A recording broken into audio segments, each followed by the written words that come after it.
On a encore un problème à la mosquée. Bismillahirrahmanirrahim, wa salatu wa salam ala rasulillah.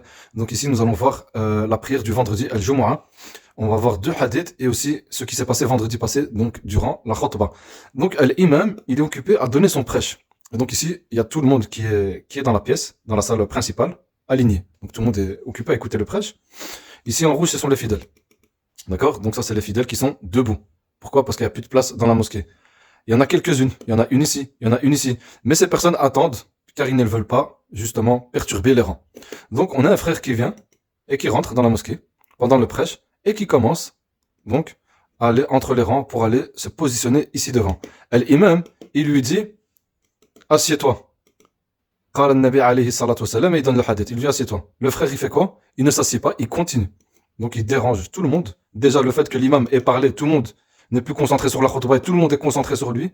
Et il continue jusqu'à sa destination, le premier rang.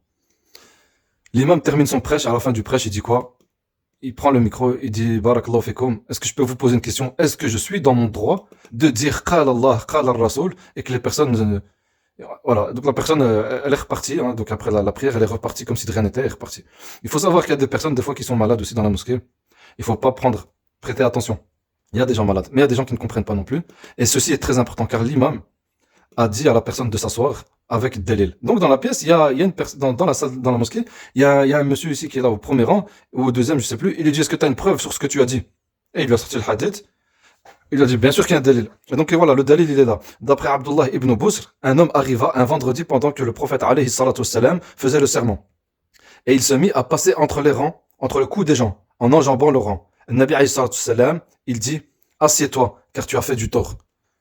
Donc le Nabi alayhi salatu wassalam, il dit à cette personne qui arrive donc pendant le prêche, donc il est occupé en fait à déranger les personnes. Donc si vous arrivez à la mosquée, pensez toujours à ça. Il ne faut pas déranger, pousser les gens. Il faut que les gens soient concentrés. Il faut que tout le monde reste concentré dans la prière. C'est pour ça que Nabi sallallahu alayhi wa sallam, il a dit, assieds-toi car tu fais du tort. Donc si vous trouvez que vous allez faire du tort, restez sur place, asseyez-vous. La baisse, si vous ne faites pas même les deux rak'at. Et ça, c'est rapporté par Abu Daoud et Nasa'i. Par contre, il y a un autre hadith, d'après Jabir ibn Abdullah, un homme entra dans la mosquée pendant que le prophète alayhi salatu wassalam faisait le serment du vendredi. Le prophète alayhi salatu wassalam lui dit, Ya Fulan, as-tu prié? Il lui répond non. Alors Nabi alayhi salam, il lui dit lève-toi et accomplis 2 rak'ah. Rapporté par Bukhari ou Muslim. Ici, ce hadith, il nous montre quoi? L'importance de la salutation de la mosquée. Quand on rentre à la mosquée, on doit faire 2 unités de prière, on ne peut pas s'asseoir. Et même dans Salat al-Jumu'ah, donc dans le prêche, pendant le prêche, il faut faire ces 2 rak'ah. Ces 2 unités de prière, ça s'appelle Tahiyatul Masjid, on le verra dans une autre vidéo avec plus de détails. Mais ça, c'est pour vous montrer donc l'importance de faire ces 2 rak'ah tout en le faisant dans un endroit où vous n'allez pas gêner des personnes, etc. Surtout pour ceux qui arrivent en retard. Ici, on parle vraiment des gens qui arrivent en retard.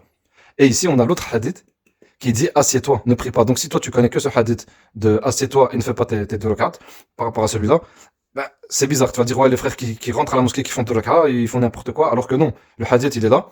Il faut faire les 2 rak'at. Et ici, c'est le contraire. Pourquoi? Parce que ici, tu causes du tort aux frères et tu déranges. Et par la même occasion, barakallahu fikum, et surtout en été, lorsque les mosquées vous donnent de l'eau pour boire, lorsque le prêche commence, s'il vous plaît, arrêtez avec ce genre de bruit, vous portez atteinte aux prières, vous déconcentrez les gens et vous perdez la récompense de la salat du prêche du vendredi, car vous n'êtes plus concentré.